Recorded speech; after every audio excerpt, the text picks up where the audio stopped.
It's Russia that's killing people. If Russia stopped fighting, if Russia wanted to end the war, if Russia stopped fighting, Russia could just stop fighting. There wouldn't be a war. No one would be killed. And that would be great. Hey, our job done. Yeah, but why doesn't the West take that to Russia? Ultimately, maybe that's what the negotiations are. Which part of Britain would you give away if we were invaded and you wanted to negotiate peace? None at all. Oh, so we wouldn't give away any of Britain. But it's okay to give away a bit of Ukraine. Hang on, it's not us giving it away, Julia. Right? It's Ukraine, and Ukraine doesn't want to give it away. Of course it doesn't. But ultimately, as everybody said, it is Zelensky's decision. But ultimately, we've got to stop killing people. If we were invaded and our close allies in NATO, like the United States, basically supported us for a bit, but gave us just enough support so we could actually not lose, but we'd not enough to win. Yeah. And after 3 years, whoever was president of the United States said, from which to try and negotiate a solution. So at which point Donald Trump, let me finish. Says, oh, well, we're going to have a negotiation. But we're going to let the Russians, whoever invaded us, keep part of territory. Just to clarify,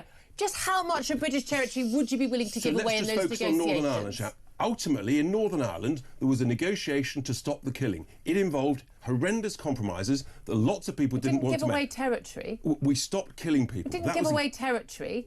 That's also correct. We didn't give away territory to invading force. That's a ridiculous analogy. No, it's a completely valid analogy. Sorry, who invaded Northern Ireland? Wars stop when people stop killing people. No, wars stop when one side is defeated.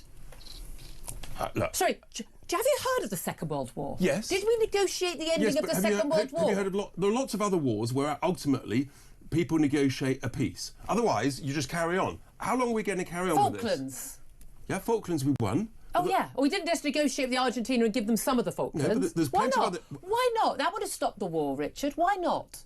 Look, ultimately, we won that war, but there are other wars where it's a negotiated settlement. Because it's not our problem.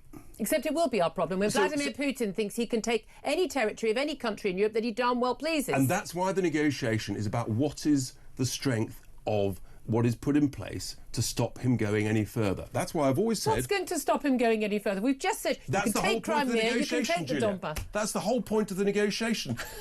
Is Ukraine going to join NATO and therefore benefit from the Article 4? Well, that's the point of the negotiation. Well, there's no negotiation, is it? Is there? There's no negotiation. The Secretary of State clearly don't understand how President Trump works. He starts out in one position. That doesn't mean that's where he settles. The whole point of a negotiation, you set out positions and then you work out where you're going to finish. You know what you don't do in a negotiation? You set out a position where you've given the other side everything that they want. And that's not what I suspect. It's literally what they've done in the last 24 hours. I completely disagree. I just thought Reform cared about national borders. We do absolutely care about national borders and sovereignty. Not all of them. Okay. But equally, we don't want to carry on killing people. We're not killing people. But ultimately, somehow, the war has got to stop. It's gone on for 3 years. How long do we keep it going?